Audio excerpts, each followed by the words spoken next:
Сәлем достар, бүгін біз сіздермен қолдан кесілген кеспе көже дайындайтын боламыз.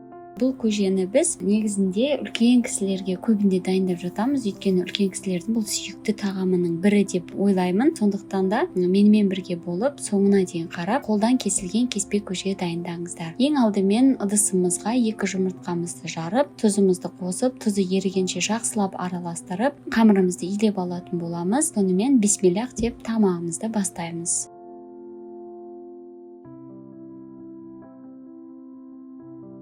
Егер менің каналыма тіркелмеген болсаңыздар, міндетті түрде тіркеліп, лайк басып, комментарий қалдырып кетуді ұмытпаңыздар. Менде әлі алда бұйыртса көптеген видеолар шығады, сондықтан да менімен бірге болуды ұмытпаңыздар.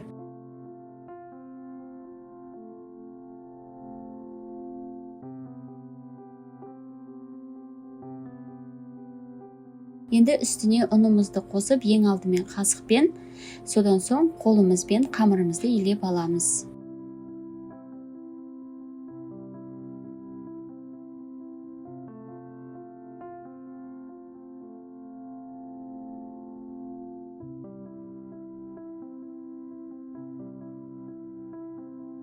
Мінекей қыздар, бізде осындай кішкентай қамырымыз дайын болды.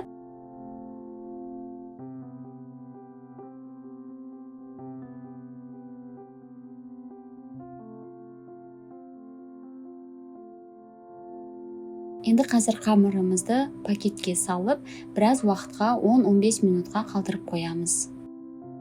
Ал енді ары қарай көжеміздің қалған ингредиенттерін турап бастаймыз. Мен етті алдын ала турап дайындап қойдым. Ары қарай пиязымызды және де қалған ингредиенттеріміздің барлығын турап, содан соң қуырамыз. Бұл тағамда бізде негізінде артық еш нәрсе қажет емес. Үйдегі кез келген үйде табылатын заттармен осы көжені жасай берсеңіздер болады. Өте дәмді болып шығады. Қолдан кесілген кеспемен жасап көріңіздер. Сіздерге де ұнайды деген үміттемін.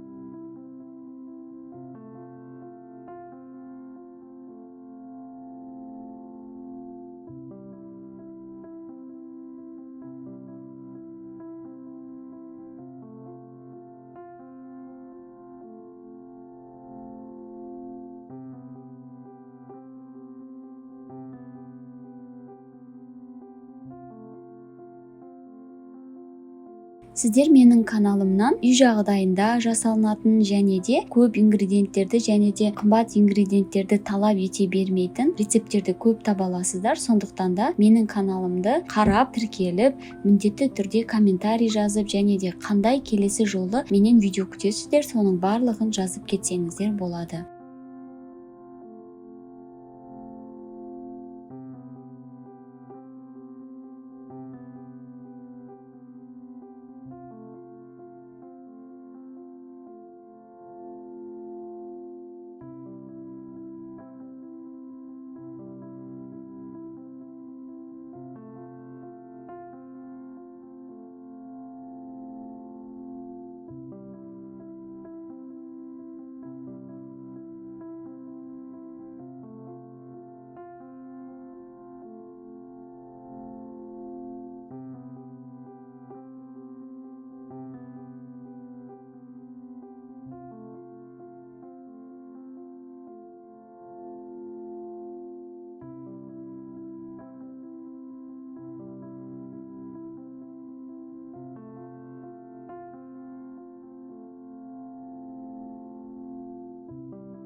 Мінекей қыздар, біз барлығын турап біттік. Енді ең алдымен қазанымызға майымызды құйып, енді етімізді қуырып бастаймыз. Бұл жерде сіздерде еттің қандай болуы, ол өздеріңізге байланысты. Қойдың еті немесе сиырдың еті, бұл жерде ешқандай айырмашылық жоқ. Сондықтан да өздеріңізде үйде қандай ет бар болса, сол етпен жасай берсеңіздер болады. Алдымен етімізді жақсылап қуырып аламыз. Ешқандай суы болмағанша және қызарғанға дейін қуырып, үстінен пиязымызды, сәбізімізді және қалған ингредиенттерімізді қосып қуыра береміз.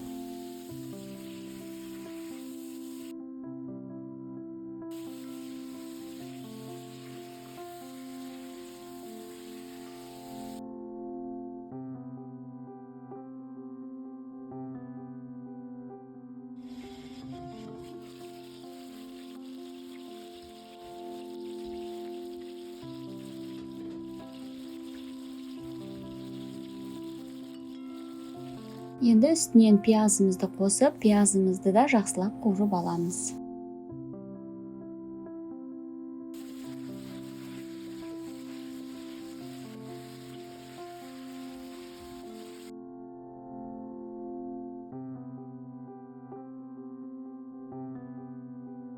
Енді үстіне болгар бұрышымен сәбізімізді қосып, тағы да араластырып қуырамыз.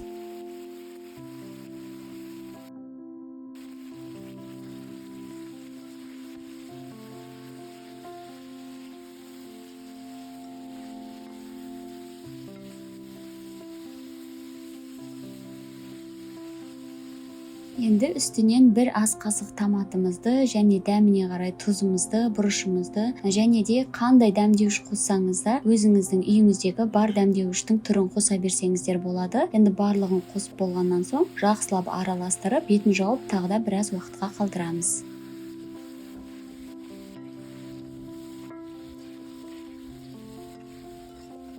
Сіздер томаттың орнына қызанақ қоссаңыздар да болады, ол өздеріңіздің ыңғайларыңызға қарай қоса бересіздер.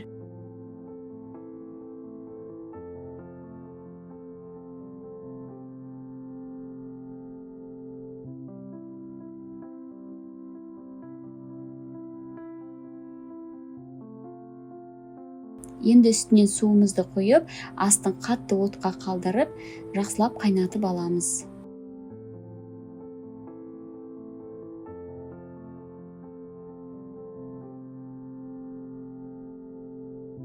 Көжеміздің суы қайнағанға дейін біз қазір қамырымызды жаямыз. Қамырымызды біз жұқа етіп жаюымыз керек. Ең алдымен ұнымызды сеуіп, ары қарай қамырымызды жая береміз. Бізде қамыр кішкене қолға жабысатын болуы мүмкін, өйткені бізде құр жұмыртқаның өзімен ғана иіледік, ешқандай су қосқан жоқпыз, сондықтан да қамырларыңыз кішкене ғана қолға жабысатын болуы мүмкін.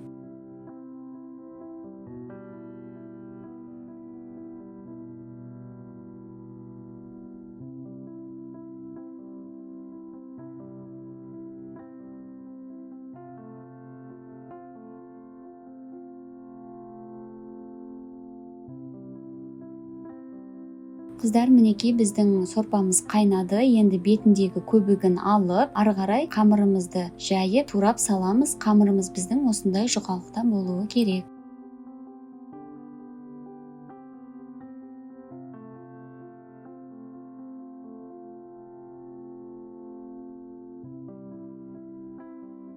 Енді ұнымызды көбірек себуіміз керек. Жаңа айта өткенімдей, кішкене жабысқақ болғандықтан, құр жұмыртқаға үйленген болғандықтан, оның көбірек қосып, содан соң турайтын боламыз. Екіге бөліп алсаңыздар болады, немесе бір дестен барлық қамырдың домалақ күйінде онды жайып, барлығын бірге турасаңыздар да болады.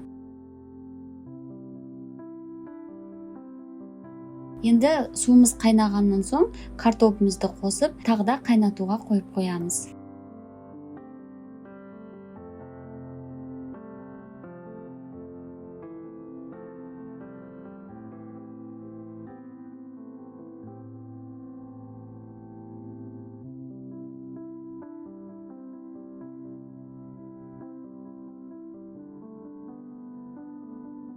Мінекей қыздар, біз кесілген қамырымызды енді осы көжемізге салып, араластыра отырып салатын боламыз. Тамақ өте дәмді болып шықты. Қыздар, бұл қолдан кесілген кеспе болғандықтан өте дәмді болады. Сондықтан да сіздер де жасап көріңіздер, еш өкінбейсіздер. Содан соң тамақ дайын болған кезде кез келген ас көктің бетіне салып ұсына берсеңіздер болады. Барлықтарыңыз жасап көріңіздер. Өте дәмді тамақ болып шығады. Қамырымызды салып болғаннан кейін 2 немесе 3 минутқа қайнатуға қалдырып қоямыз. Бізде қамырымыз өте жіңішке болғандықтан тез піседі. Содан соң көп қайнатып жатпай 2-3 минут қана қайнатсаңыздар болды. Мінекей қыздар, біздің тамағымыз дайын болды. Қолдан кесілген кеспе көжеміз өте дәмді болып шықты. Барлықтарыңызға да ас болсын. Видеоны толық қарағандарыңыз үшін рахмет. Сіздерге де жасап көруге кеңес беремін. Сау болыңыздар, рахмет.